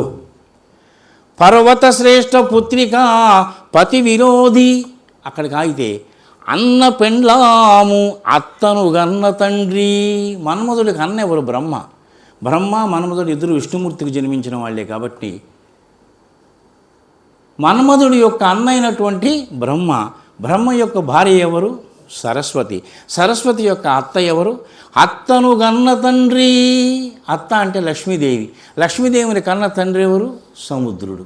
ఎంత గొప్ప పాండిత్యం ఉందో చూడండి. అక్కడికి ఆగితే పర్వాలా, అక్కడ విచిత్రం ఏముంది, పేర్మి మీరిన ముద్దుల పెద్ద బిడ్డ. ఇక్కడ కొట్టాడు దెబ్బ. లక్ష్మీదేవి యొక్క తండ్రి అయినటువంటి సముద్రుడికి జన్మించిన మొట్టమొదటి కూతురా, ముద్దుల కూతురా. ఆ ముద్దుల అనే మాట అనకపోతే అర్థం అవ్వచ్చు, కానీ ముద్దుల కూతురు అంటే మామూలుడికి అర్థం కాదు, కావాలని వ్యంగ్యంగా అన్నాడు. సముద్రుడికి జన్మించిన మొట్టమొదటి ఎవరయ్యా అంటే జ్యేష్ఠాదేవి అంటే దరిద్ర దేవత. ఓసి దరిద్రపు దాన సున్నం దేవా అన్నాడు. అది అన్నమాట. చివరికి అన్నమాట ఏందిరా అంటే, ఇంత తీస్తే, ఇంత పెద్ద సమాసాన్ని విడదీస్తే అన్నమాట ఏంటంటే, కోపం ఎంచుకున్న తర్వాత కూడా తగులాటుకున్న తర్వాత వాడి పాండిత్యం ఏం తగ్గల. ఎంత చక్కగా చెప్పాడు. పర్వత శ్రేష్ఠ పుత్రికా పతి విరోధి అన్న పెండ్లాము అత్తను గన్న తండ్రి పేర్మి మీరిన ముద్దుల పెద్ద బిడ్డ సున్నమించుగా తేగదే సుందరాంగి అని ఒక చోట, సన్నుతాంగి అని ఒక చోట ఉన్నదిలేండి. నన్ను కాబట్టి సన్నుతాంగి అన్నాడు కదా అని పొంగిపోయి ఒక్క నిమిషం ఆలోచించి మొత్తం వివరణ సేకరించి, ఓహోహో నీకు ఇంకా తగ్గలేదన్నమాట గోరోజనం. అని అనుకొని తగ్గట్టు సమాధానం చెప్పింది ఆమె. మరి పండితుల మధ్య జోగి రాసుకుంటే ఏదో చెప్తారే బూడిదని, పండితుల మధ్య కూర్చుంటే మనకేదన్నా అంటుకుంటుంది కాసేపు. అత్తర షాపులో కూర్చుంటే కాసేపు కనీసం మనకు అత్తర వాసన అంటుకుంటుంది. అంతే కదా మరి సామెత. కాబట్టి ఆమె ఏమంటుందో చూడండి, ఎంత చక్కగా తగులాడుకోకుండా ఆమె పాండిత్యం గలదు కాబట్టి దాంతోనే కొట్టింది ఆయన్ని. శతపత్రంబుల మిత్రుని, తామర పువ్వులకు మిత్రుడు ఎవరండి? సూర్యుడు. అంతేగా. శతపత్రంబుల మిత్రుని సుతు జంపిన వాని బావ సూతుని మామన్. పెద్ద సమాసం ఇవి కూడా వాడింది. శతపత్రంబుల అంటే చెప్పాను మనం తెలుసు, సూర్యుడు శతపత్రముల మిత్రుడు అంటే సూర్యుడు అనమాట. సూర్యుడు కొడుకు ఎవరు? చాలామంది ఉన్నారు సూర్యుడు కొడుకులు. మన ప్రస్తుతానికి తీసుకుంటే కర్ణుడు అనమాట. కర్ణుని చంపింది ఎవరు? అర్జునుడు. అర్జునుడికి బావెవరు? కృష్ణుడు. కృష్ణుడు కొడుకెవరు? మన్మధుడు. మన్మధుడి మామెవరు? చంద్రుడు. చూడండి ఎంత పెద్ద సమానం. తక్కువ తిన్నదా? ఏమి తక్కువ తినదా? అద్భుతమైన సమాసం వాడి.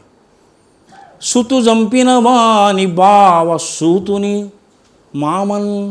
అలాంటి చంద్రుణ్ణి సతతము దాల్చెడు వాతని.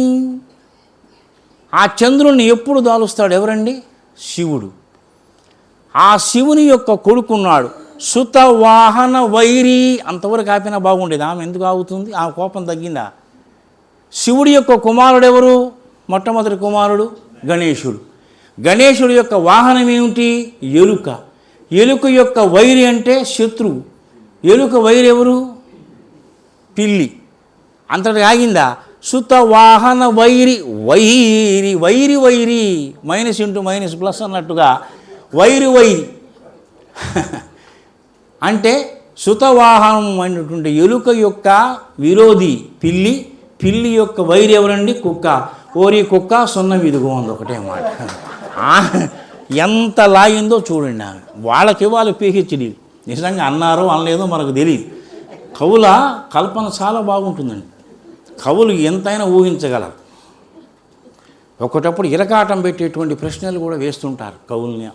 నాకు అవధానం తెలియదులేండి మాట వరుస. ఆ కవి అవధానం ఎంతో తెలిసిన ఎంతో నాలెడ్జ్ ఉన్నవాడు, కానీ ఎవరో మహానుభావుడు పేరు నాకు గుర్తులేదు. మహానుభావుడు ఆయన్ని ఒకరు అడిగారట లేచి, మామగారు పొందు కోరిందట కోడలు అని, ఇది చెప్పండి అని. ఆయన మహానుభావుడు కాబట్టి బాగా తెలివిగలవాడు, సంస్కృతంలో పండితుడు, సరస్వతి పుత్రుడు కాబట్టి ఆయన నిర్మోహమ చాలా చక్కగా చెప్పాడు. ఎంత వెంటనే స్ఫురణకు వచ్చిందో చూడండి ఆయనకి. హిడింబా భీమదయిత. హిడింబ ఎవరండి? భీముడి యొక్క దయిత అంటే భార్య. హిడింబా భీమదయిత నిదాహే ఘర్మ పీడిత. ఘర్మ అంటే ఉక్కబోస్తున్నదట అడవిలో. బాగా ఉక్కబోసేటప్పటికి చెమట పడుతుంది. మనమైనా ఏం చేస్తాం? పొంగ పైగొడ్డ బరువు అవుతుందని కాసేపు చికాగ్గా గాలి కోసం తీసేస్తాం.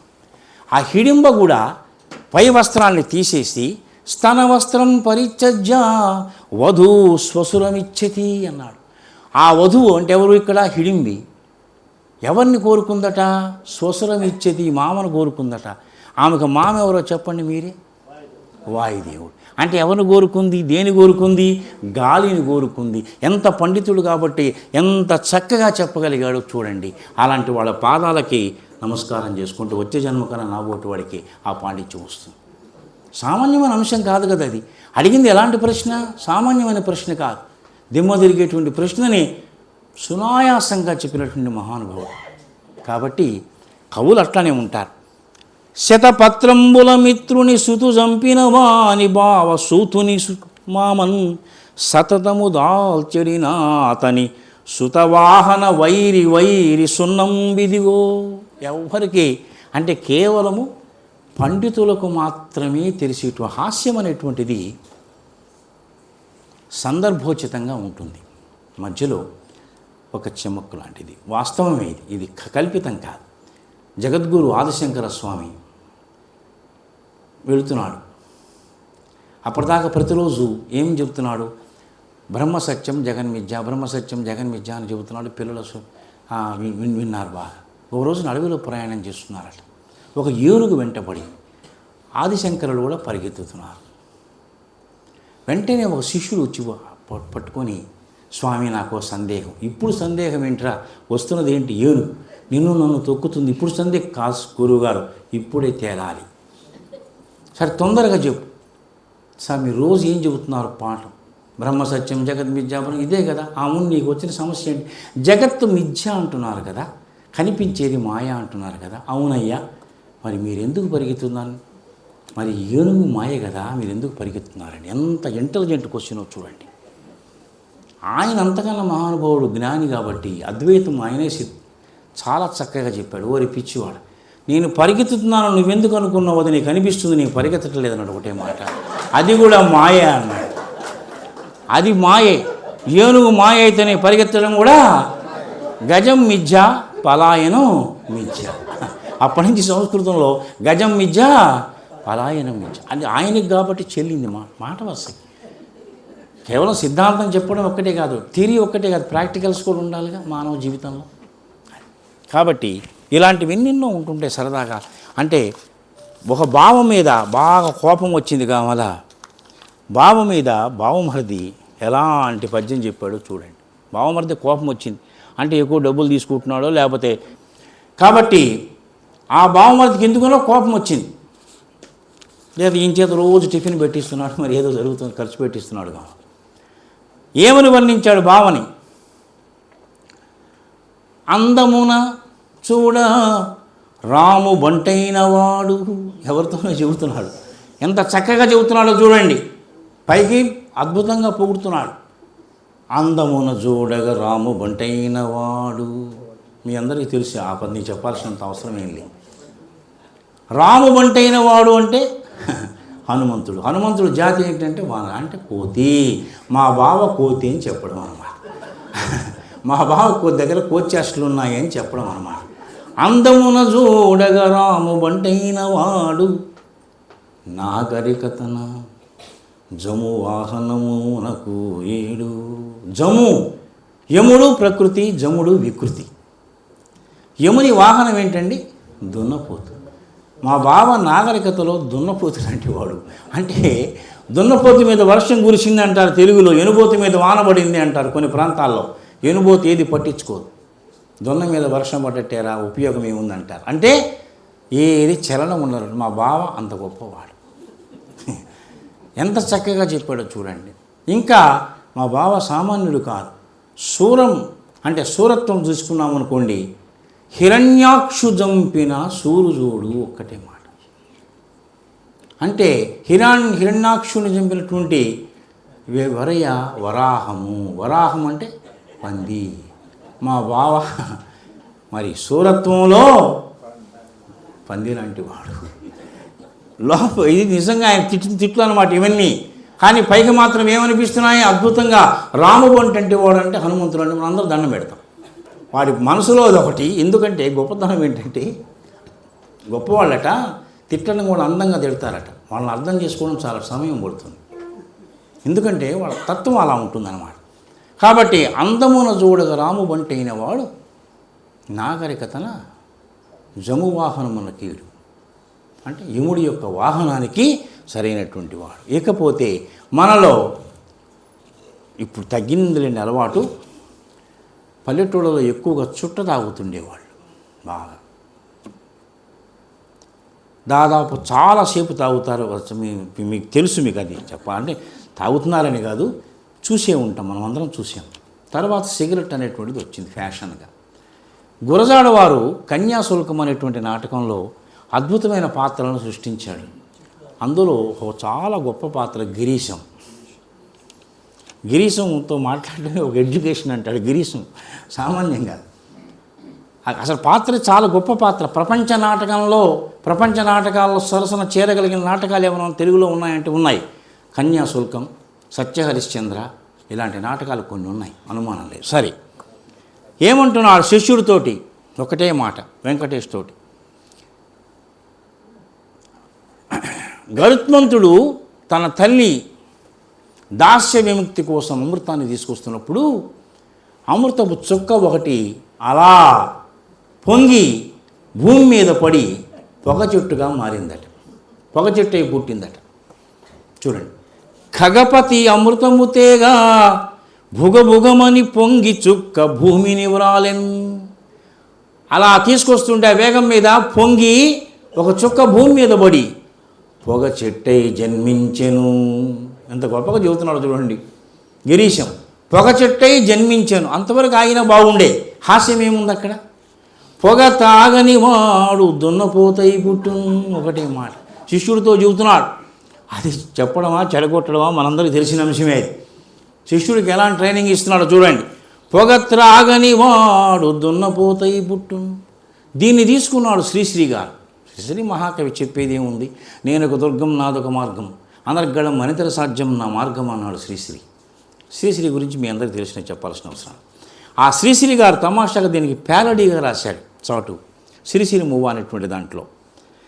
ఖగరాట్ కృషి ఫలితంగా పొగాకు భూలోకమందు పుట్టెను గాని.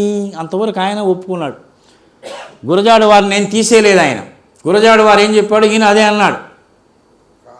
కానీ అనే మాట ఉంది. కింతు పరంతు బట్ అంట మూడు భాషల్లో 3 మాటలు ఉన్నాయి. కింతు పరంతు, ఆంగ్లంలో బట్, తెలుగులో కానీ. అంతా చెప్పావు, చాలా గొప్పవాడండి. అబ్బో అది కానీ ఒక మాట మొత్తం పోతుంది.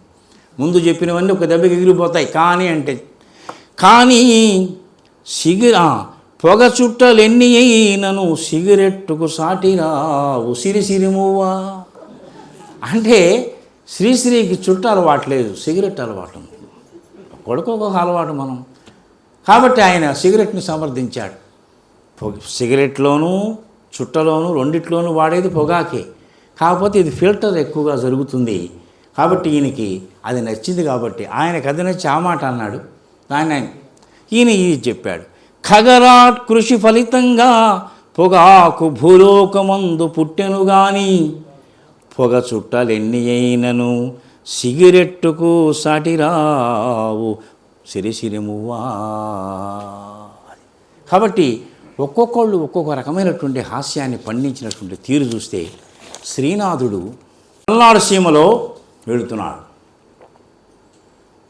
వెళుతుంటే బాగా కరువు కాటకాలు. పల్నాడు మనకు తెలిసిందే కదా, కొద్దిగా వానకి ఇబ్బంది ఇవన్నీ ఉన్నాయి.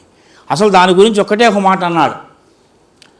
సహజంగా పల్నాడు పోవా ఆయన అన్న మాటలు చెబుతున్నాడు, నా సొంత మాటలు కావండి.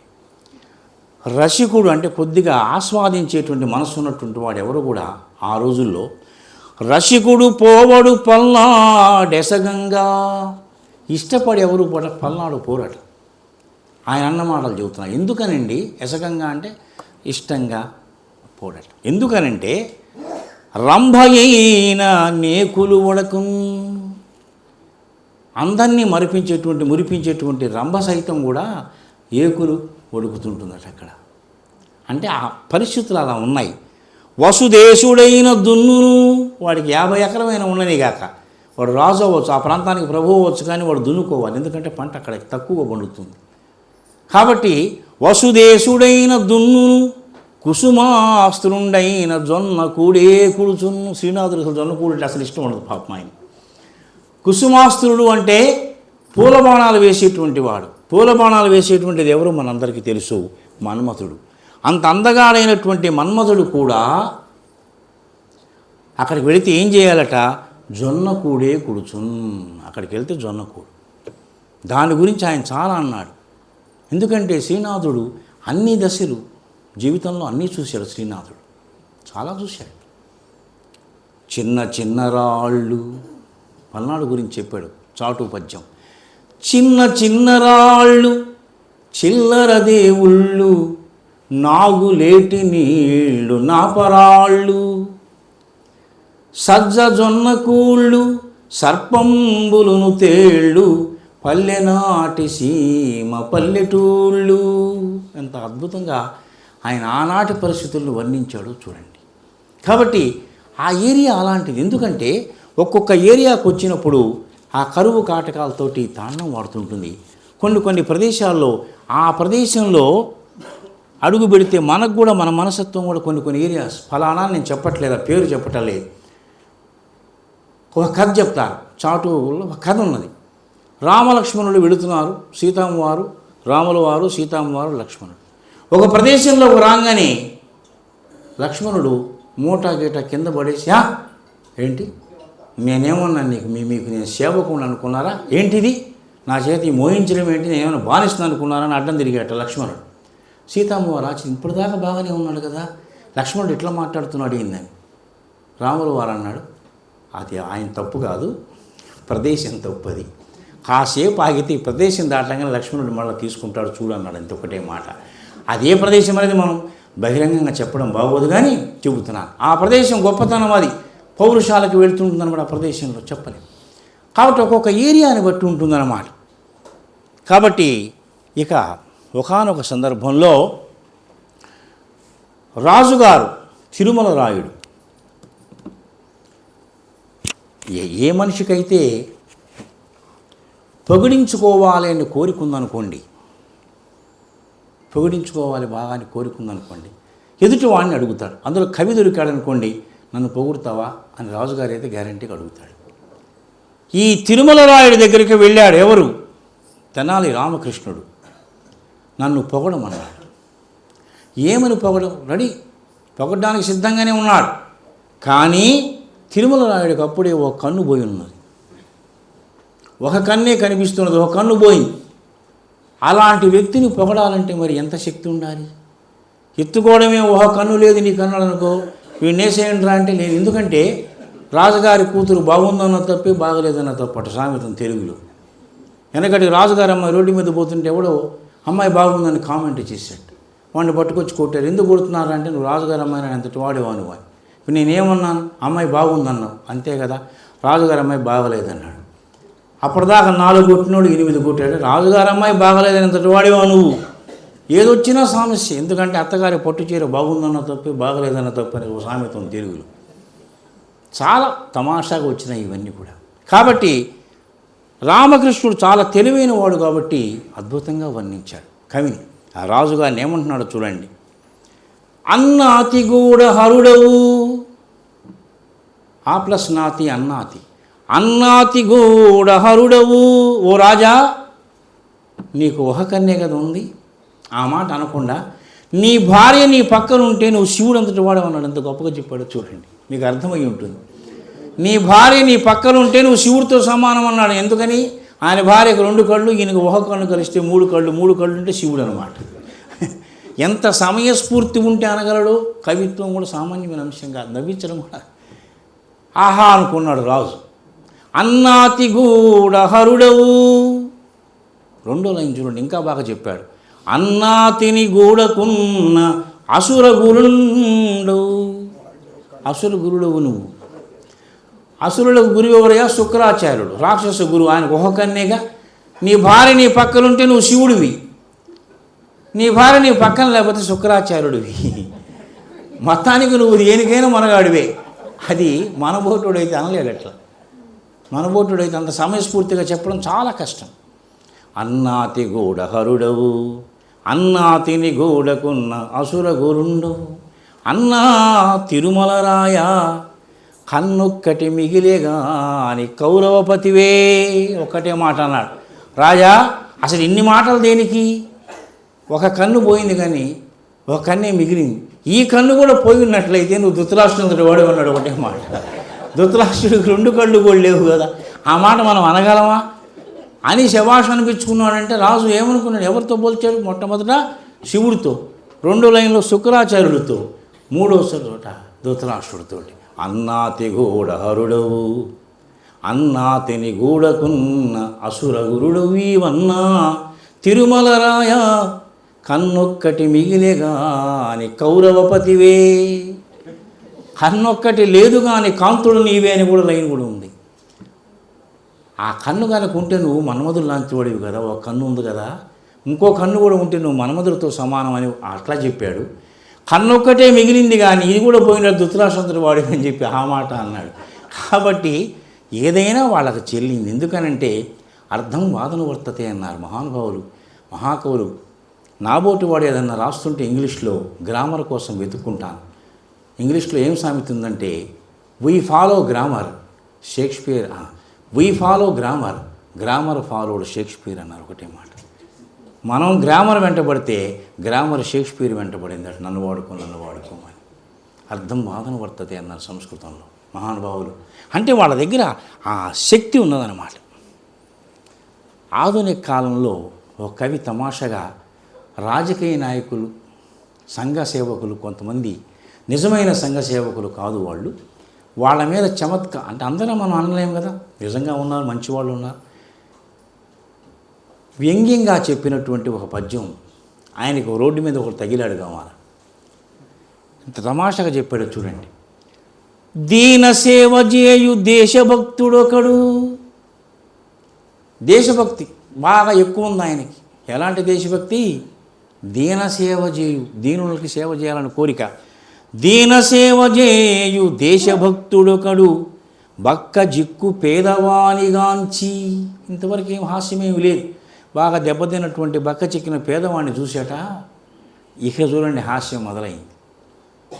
ఎన్నికలకు ముందు ఎక్కెక్కి ఏడ్చిరా. ఎన్నికలకు ముందు ఎక్కెక్కి ఏడ్చిరా. ఎప్పుడు ఏడ్చాడు? ఎప్పుడు ఏడిస్తే బాధ పెద్దగా ఆలోచించాల్సిన అవసరంలా. ఆ పదం వాడాడే, ఎన్నికలకు ముందు ఎక్కెక్కి ఏడ్చిరా రమ్యహాసలోల రామకృష్ణ. ఎన్నికలకు ముందు మాత్రమే ఏడ్చాడు అని అర్థం అన్నమాట. ఎన్నికల ముందే ఏడ్చాడు అంటే మీనింగ్ ఏమిటి? వాడు నిజమైనటువంటి దేశభక్తుడు కాదు అని చెప్పడానికి ఆ పద ప్రయోగంలోనే కవి గొప్పతనం బయటపడుతుంది. పద ప్రయోగంలోనే. ఎందుకంటే హాస్యం అనేది రకరకాలుగా పుడుతుంది. సమయస్ఫూర్తి నుంచి కూడా హాస్యం పుడుతుంది. ఆ ఐన్స్టైన్ ఆ సిద్ధాంతం కనుక్కొని వెళుతుంటే అందరూ అన్ని యూనివర్సిటీస్ ఆయన్ని సన్మానిస్తుంటే ఆయన కారు డ్రైవర్ ఒక రోజు అన్నట్టు, ఏం సార్ నేను చెప్తాలే అన్నట్టు. మీరు చెప్పేది నేను చెప్తాను. మనం రేపు ఇంకో యూనివర్సిటీకి వెళుతున్నాను, అక్కడ నేను వాళ్ళకి తెలియదు, నువ్వు ఐన్స్టైన్ అయిపో, నేను డ్రైవర్ని అవుతానన్నాడు. బాగుంది, వెళ్ళిపోయాడు. వాడు బ్రహ్మాండంగా చెప్పాడు అక్కడ యూనివర్సిటీలో. ఆ డ్రైవర్ కదా ఐన్స్టైన్ అని అనుకోవాలి మనం. ఒక ప్రొఫెసర్ లేచి చప్పట్లు కొట్టారు. ప్రొఫెసర్ లేచి ఏమన్నాడు? Excuse me sir, I have a doubt అన్నాడు. What is your doubt? ఫలానా డౌట్. వెంటనే సమయస్ఫూర్తి ఉంది కాబట్టి, అరే ఇది గొప్ప యూనివర్సిటీ అనుకున్నాను, మీరు గొప్ప నాలెడ్జ్ ఉన్న ప్రొఫెసర్లు అనుకున్నారు, ఇంత చిన్న డౌట్ అని నన్ను అడిగేది మా డ్రైవర్ చెప్తాడన్నాడు ఒకటే మాట. మా డ్రైవర్ అంటే ఎవరు? ఐన్స్టైన్. ఎందుకంటున్నానంటే మానవ జీవితంలో సమయస్ఫూర్తి కూడా చాలా అవసరం. అది మన చాటువుల్లో చాలా చక్కగా అక్కడక్కడక్కడ దీనసేవ చేయు దేశభక్తుడొకడు బక్క జిక్కు పేదవానిగాంచి ఎన్నికలకు ముందు ఎక్కెక్కి ఏడ్చిరా రమ్యహాసలోల రామకృష్ణ. ఇక శ్రీనాథుడు వెళుతున్నాడు. నీళ్లు లేవు పల్నాడు సీమలో. ఆయన ఎంత చక్కగా చమత్కరించాడు. శివునికి 2 భార్యలు మనందరికీ తెలిసిన అంశమే. శివ పరమేశ ఎంత చక్కగా చెప్పాడంటే, నీళ్ళు అవసరం పల్నాడు సీమకి. సిరిగలవానికి జల్లును తరుణుల 16,000 రగబెండ్లాడన్ తిరిపమునకిద్దరాండ్రా పరమేశ గంగ విడుము పార్వతీజాలు.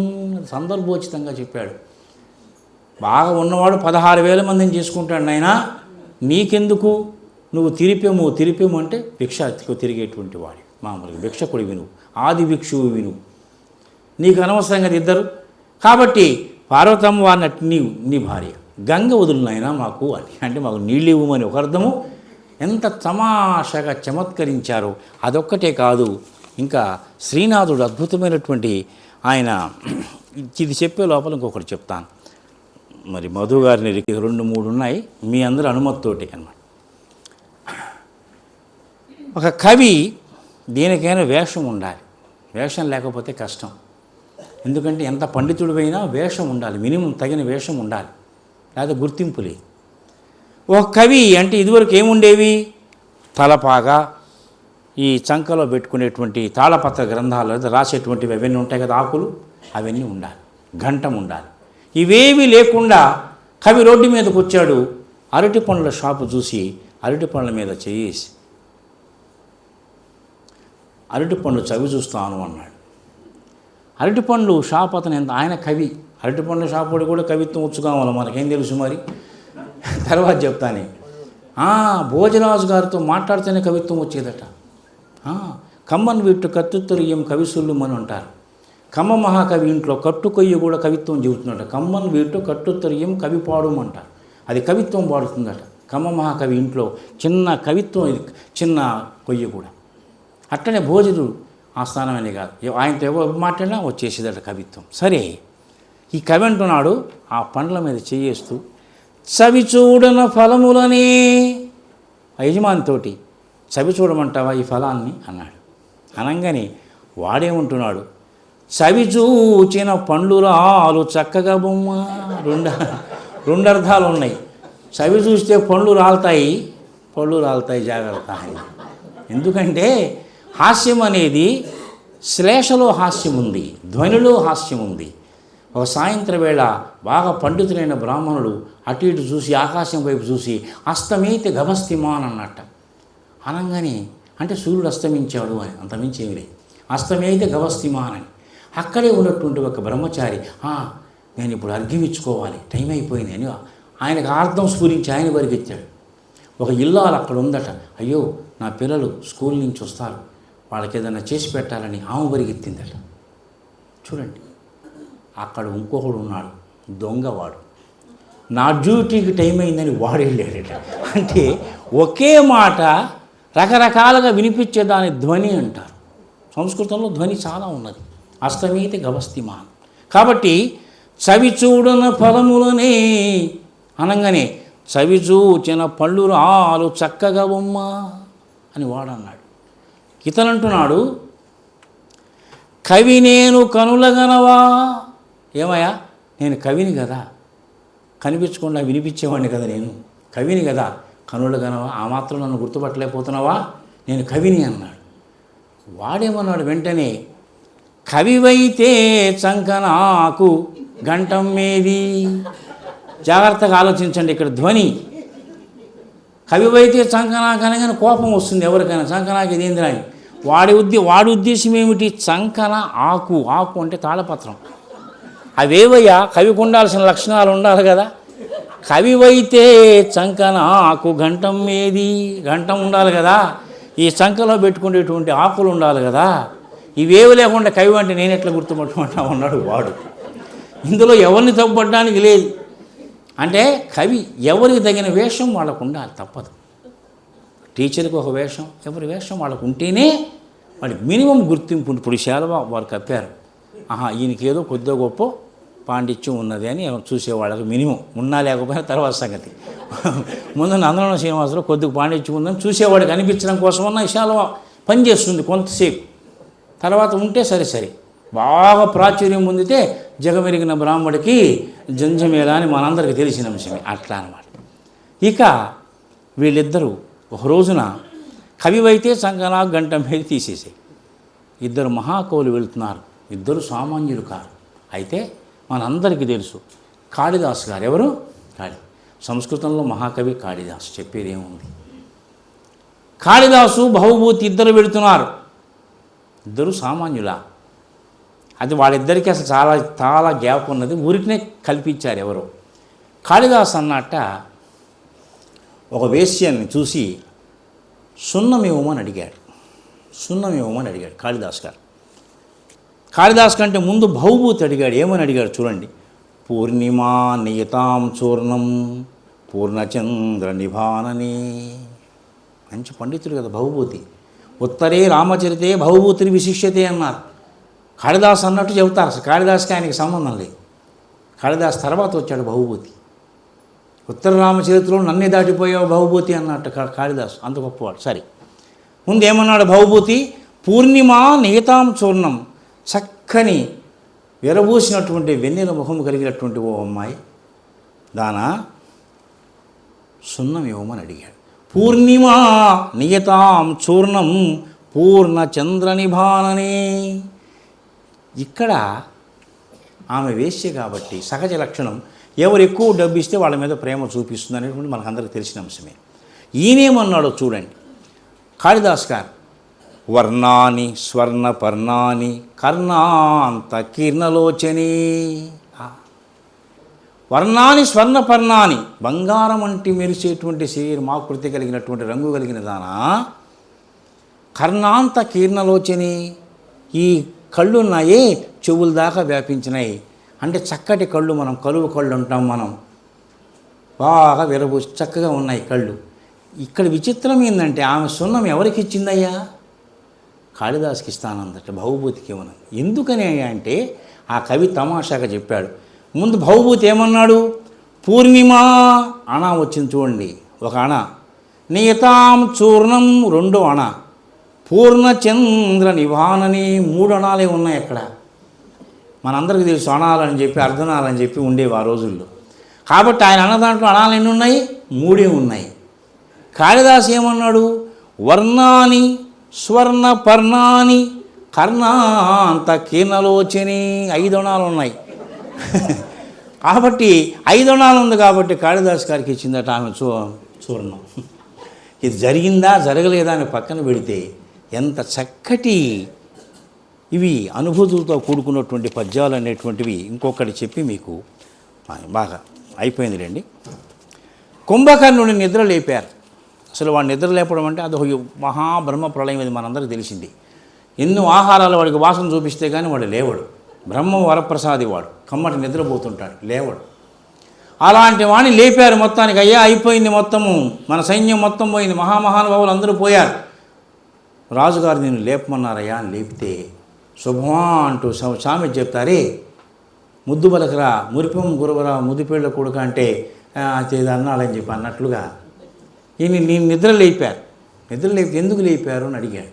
ఇట్లా జరిగింది, మనం అందరు సైన్యం అంతా అయిపోతున్నది, వాళ్ళు వచ్చారు, మనుషులు మానవులు వచ్చారు. వెంటనే అది చాటుగా చెప్తారు, నిజంగా జరిగిందో లేదో తెలుగులో చాటు అన్నమాట. తమాషా కుంభకర్ణుడు అన్నట్లుగా ఏమన్నాడో చూడండి. వాడి నోట్లోంచి పలికింది సరస్వతి అమ్మవారు అన్నట్లుగా. నీళ్ల మీద రాయి నిల్చుటక వింత.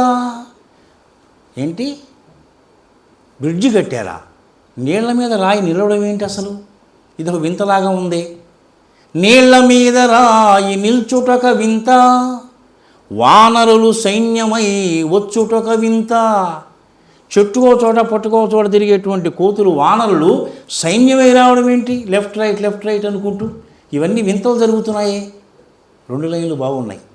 నీళ్ల మీద రాయి నిల్చుటక వింత, వానరులు సైన్యమై వచ్చుటక వింత. మూడోది ఇంకా రాదొడంగిరి మనుజులు రాక్షసులపైకి. అది ఇంకో విచిత్రమైన వింత. సహజంగా రాక్షసులు వస్తారు ఎవరి మీదకి? మనుషుల మీదకి.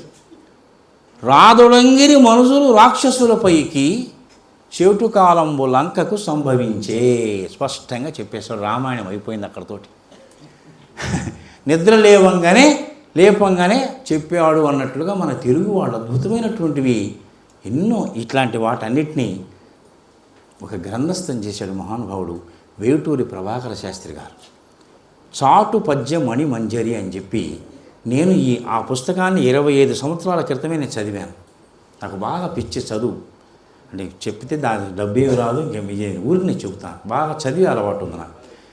దాదాపు 25 సంవత్సరాల క్రితమే ఆ పుస్తకం చదివాను. ఈ బాపట్లలో ఒకసారి చెప్పాను, మళ్ళా చెన్నైలో మహానుభావులు వాళ్ళు ఇచ్చినటువంటి అవకాశంతో ఇక్కడ చెప్పవలసిన పని. ఇంకొకటి నవ్వుకుండేది. శ్రీనాథుడు పోతున్నాడు పల్నాడులో, గాడిద అరుస్తున్నదట. శ్రీనాథుడు అన్నాడు, మరి ఎవరో తెలియదు, రచయిత తెలియదు. ఒకడిని తిడుతున్నాడు, ఏమని? గాడిద కొడక అని. ఇక ఆ ప్రయోగం మనందరికీ తెలిసి అక్కడక్కడ వింటుంటాం, గాడిద కొడక అని. ఆ మాట గాడిద విన్నదట. ఎందుకని విచిత్రం అంటే హిందీలో ఒక సామెత ఉంది, రాత్ హోగయి బాత్ హోగయి అని. ఒక మాట ఇచ్చాట రాత్రిపూట, తెల్లవారేటప్పటికి ఆ మాట పోయింది. రాత్ హోగయి బాత్ హోగయి, 2 పోయినాయి. ఇచ్చిన మాట నిలబెట్టుకుని వాళ్ళు చాలామంది ఉంటారు. ఆడిన మాటలు తప్పిన వాడిని ఎవడో వాడు తప్పాడని చెప్పి వాడిని ఇంకొకడు గాడిద కొడక అని తిడుతున్నట్ట మాట, ఇచ్చిన మాట తప్పినందుకు. అది విన్నటువంటి గాడిద ఏముంటుందో చూద్దాం. ఆడిన మాటలు తప్పిన వానిని గాడిద కొడుకంచు తిట్టగా విని, అయ్యో వీడా నా కొడుకని గాడిద ఏడ్చెంగదన్న ఘన సంపన్న. గాడిద కూడా ఏడ్చిందట, వీడా నా కొడుకు అని చెప్పి. ఇంకెవరు లేరా? ఆడిన మాటలు తప్పిన వానని గాడిద కొడుకుంచు తిట్టగా విని అయ్యో వీడా నా కొడుకని గాడిద ఏడ్చెం కదన్న ఘన సంపన్న. కాబట్టి ఇలాంటి చాటువులు ఎన్నో ఎన్నో ఎన్నో ఉన్నాయి. ఒకటని కాదు, రెండని కాదు, ఇలా మన నోటికి వచ్చినాయి. ఎందుకైనా మంచిదని చెప్పి మనందరికి తెలిసింది చెప్పి ఒకటి,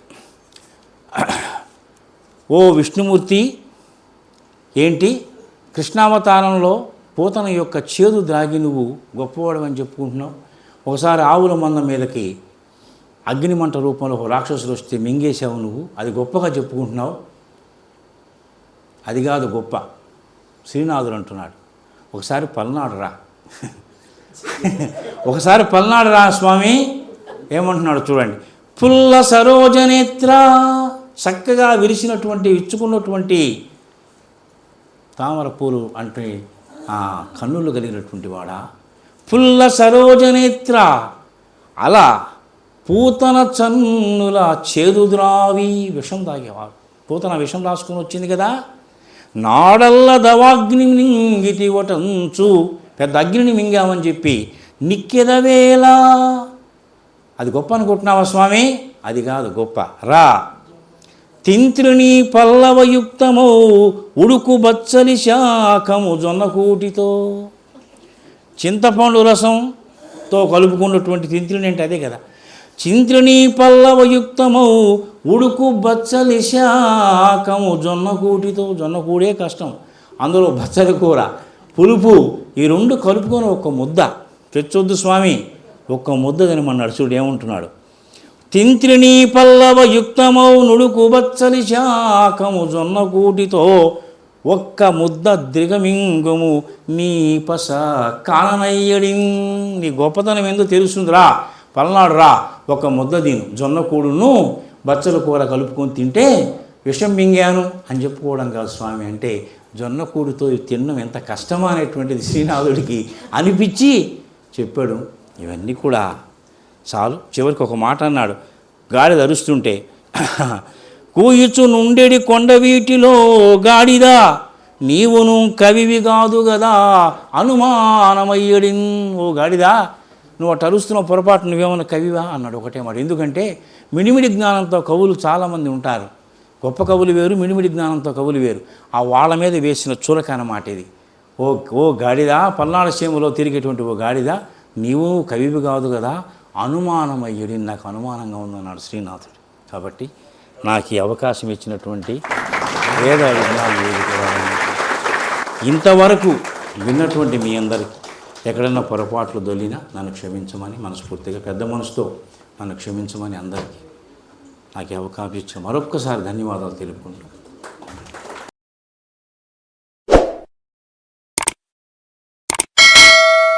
దయచేసి లైక్ చేయండి, షేర్ చేయండి మరియు సబ్స్క్రైబ్ చేయండి.